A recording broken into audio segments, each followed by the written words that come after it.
Si Morena Prudo ang masasabi ko na isa sa binibigyang halaga ni Togashi sa kasalukuyang arc.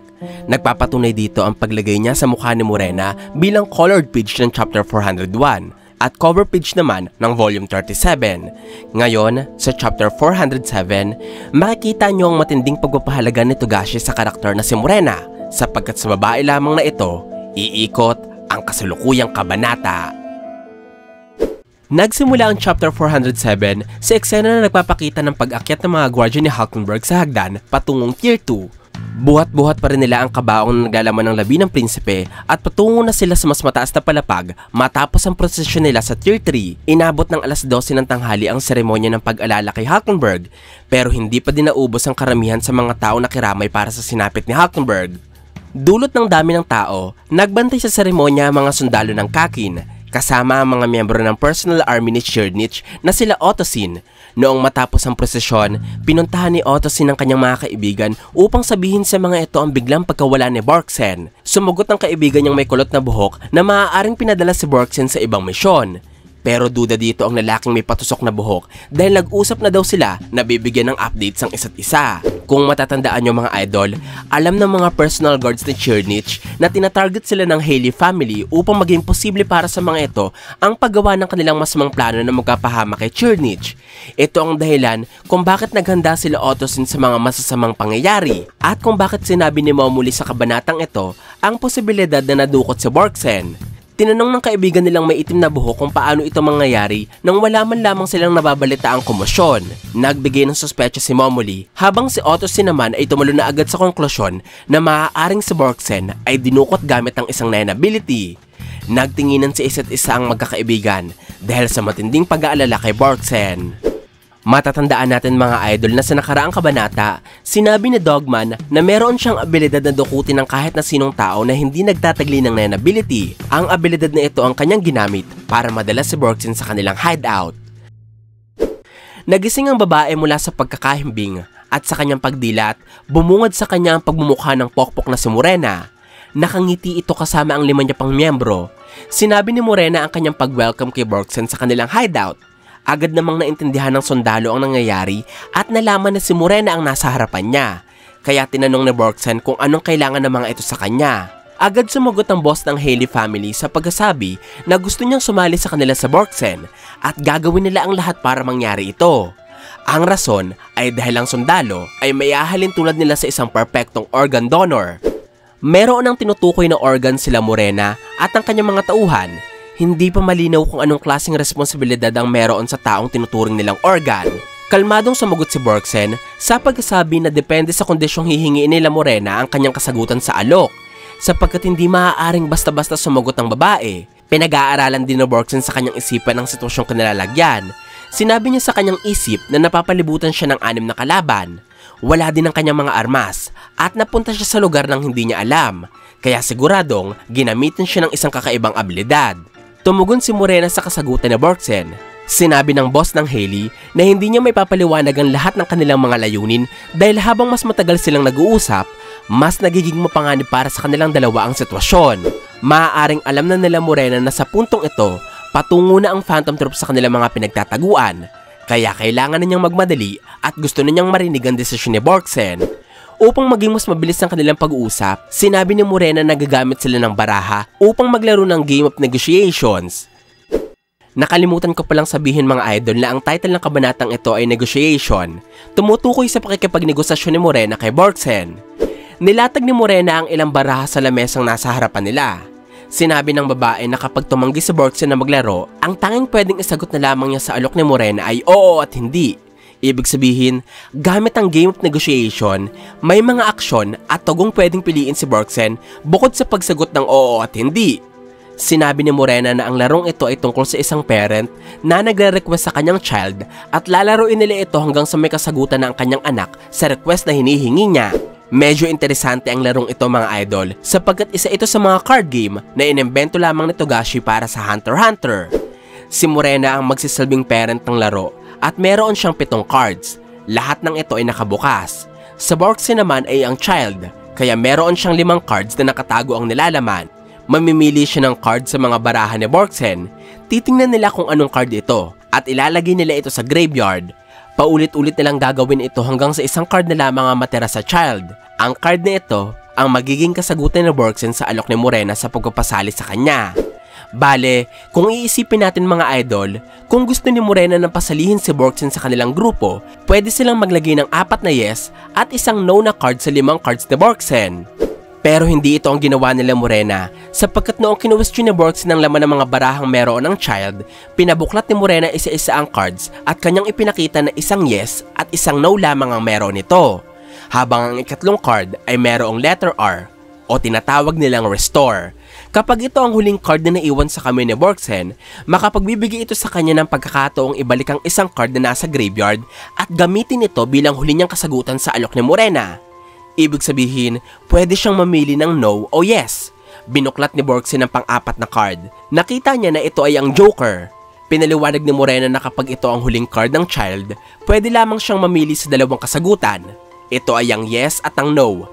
Matapos makita ang Joker card, sinabi ni Borgsen na parang palabas at kalokohan lamang ang laro. Dahil kanina, sinabi na nila Morena sa sundalo na kapag hindi siya pumayag na laruin ang game, tanging yes at no lamang ang pwede niyang isagot. Ibig sabihin, kahit anong baraha ang matitira kay Borgsen, parang yes at no lamang din ang pwede niyang isagot. May punto dito si Borgsen dahil kapag sumagot nga naman siya ng no, baka magpapaunahan na ang mga miyembro ng Haley para gilitan siya ng lalamunan. Ganun pa man, medyo may natitirang awa pa si Morena dahil inutusan niya si Borgsen na buksan ng huli at ikalimang baraha. Sinunod ito ng sundalo at kanilang nakita ang card na may simbolo ng X.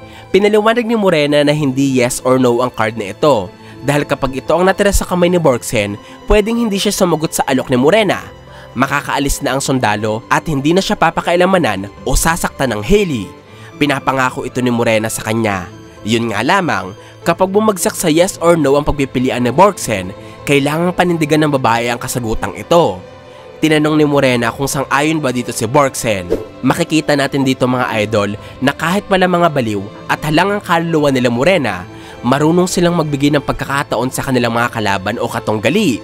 Hindi sumagot si Borgsen sa tanong ni Morena sapagkat sinabi ng babae na hindi pa pinapaliwanag ng boss ng Haley ang kahulugan ng 7 parent cards. Sa isip ni Borgsen, kapag sumagot siya ng yes sa alok ni Morena, kailangan niya maging sunod-sunuran sa babae. Pero kapag no naman, may mangyayari sa kanya at hindi pa siya sigurado kung ano ito hanggat hindi niya alam kung para saan ang 7 parent cards na hawak ni Morena. Kung titingnan natin mga idol, hindi na masama ang negotiation game ni Morena dahil kapag natira sa kamay ni Borgsen ng restore card o ang X card, pwede na siyang makaalis sa lugar ng buhay at ligtas. Ibig sabihin, may 40% siyang chance ang mabuhay sa tulong ng game. Malaking bagay na ito sa kagaya niyang nadukot ng walang hirap at pwede nang patayin agad ang grupo ng Haley. Inumpisahan na ni Morena ang pagpapaliwanag ng 7 parent cards. Lahat ng cards na ito ay nakabukas at may iba't ibang disenyo. Una niyang pinaliwanag ang goal card, ang barahang pwedeng piliin ni Borgsen para malaman ng babae kung anong layunin nila Morena, ang rason kung bakit niya dinala si Borgsen sa kanilang hideout at kung bakit gusto nilang pasalihin sa kanilang grupo ang sundalo. Sunod dito ay ang power card. Kapag ito ang pinili ni Borgsen, ipapaliwanag sa kanya ni Morena ang kanyang abilidad.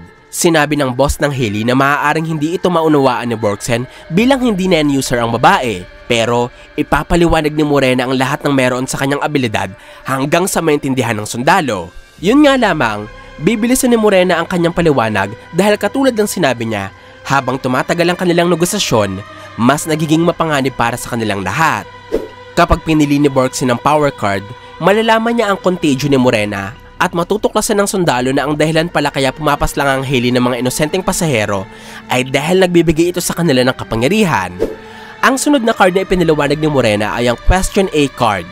Ang barahang ito ay magpapahintulot kay Borgsen na magtanong kay Morena at sasagutin ito ng boss ng Haley ng oo, hindi, o di kaya ay magkasamang oo at hindi. Kung gusto ni Borgsen na mas maintindihan ang sagot ni Morena, kailangan piliin ng sundalo ang Question B card sa susunod nitong turn para ipaliwanag ng parent kung bakit yes or no ang sagot niya sa Question A. Ganun pa man, ang tanging ipapaliwanag lamang daw ni Morena ay ang huling tanong na ibinato ni Borgsen sa Question A at wala nang iba pa. Kaya pinaalalahanan ng boss na piliing maigi ng sundalo ang kanyang huling katanungan sa Question A. Ang Question A at Question B cards ay maganda kung maiisip na Borgsen na nagmamadali sila Morena dahil parating na sa kanilang hideout ang kalaban ng grupo. pwedeng patagalin ni Borgsen ang negosasyon at magawang mailigtas ang kanyang sarili sa oras na sumugod ang ibang mafia o ang Phantom Troop. Pero mukhang hindi ito pumasok sa kanyang isipan sapagkat sinabi ni Borgsen na hindi niya kailangan ng mga yes or no question cards na ito. Pagkatapos ay tinanong niya si Morena kung pwede ba niya munang subukang magtanong ng isang beses para mas maintindihan niya ang laro. Pumayag naman ang boss ng Hailey kaya tinanong ni Borgsen kung may balak bang mandaya sila Morena sa game. Medyo nagulat ang babaeng mafia sa tanong ng sundalo, pati sila Voconte at Gelato ay nasapresa din sa tanong ni Borgsen. Sumagot ng nakangiti si Morena sa pagkasabi na hindi siya mandadaya. Naniwala naman sa sagot na ito si Borgsen, pero sa kanyang isipan, natanong ni Borgsen kung ano kaya ang meron sa mundo na ikinagagalit ni Morena. Alam na natin mga idol na itong sila Morena ay gustong wasakin ang mundo at ang kahit na anong meron ito. Pero ang pinakapunot dulo kung bakit gusto niya itong gawin ay hindi pa sinasabi ng kwento. Maaaring nagmula ito sa pagtrato sa kanya noong siya'y bata pa, o di kaya ay meron siyang masamang karanasan habang lumalaki. Sunod na ipinaliwanag ni Morena ang ikalima at ika-anim na parent cards. Ito ang yes at ang no cards. Gamit ang mga barahang ito, pwedeng malaman ni Borgsen kung anong mangyayari sa kanya kapag pinili niya ang yes card o ang no card. Para sa huling parent card, tinuro ni Morena ang deal card. Kapag pinili ito ni Borgsen, pwede siyang magbalik ng card mula sa graveyard. Pero mangyayari lamang ito kapag naisakotuparan ni Borgsen ang small request na hinihingi ni Morena. Ang maganda dito mga idol, sasabihin muna ni Morena kung anong request ito at pwedeng tumanggi si Borgsen na sundin ang utos. Yun nga lamang ay hindi na niya magagamit ang D-card at masasayang ang kanyang turn. Matapos maipaliwanag ang lahat ng cards sa lamesa, hiniling ni Morena na magdesisyon na si Borgsen. Sumagot ang babae sa pagpunto na maglalaro siya sa isang kondisyon. Tinanong ni Morena kung ano ito. Sinabi ng babaeng sundalo na siya ang bubunot ng child's card o ang mga nakataob na card at hindi sila Morena. Ngumiti ang boss ng mafia. Sinabi nito na ayos lamang ang request ni Borgsen dahil pinahintulutan na niya noon ng maraming tao. Pero ipinunto ni Morena na dapat ay ibigay sa kanya ni Borgsen ng pagbabalasa. Pagkatapos nito, tinanong niya ang babaeng sundalo kung mag-uumpisa na ba sila sa paglalaro. Sa parting ito ng kwento, natapos ang Chapter 407 ng Hunter x Hunter. Sa 7 bagong kabanata na nakita natin mga idol matapos ang pagbabalik ni Togashi ngayong taon, ito ang masasabi kong medyo kakaiba at parang hindi napupuno ng mga impormasyong makakatulong para dumating tayo sa climax ng kwento. Yun nga lamang, ang mga ganitong kabanata ay normal na sa isang manga na pinapahalagahan ng sarili nilang world building at power system.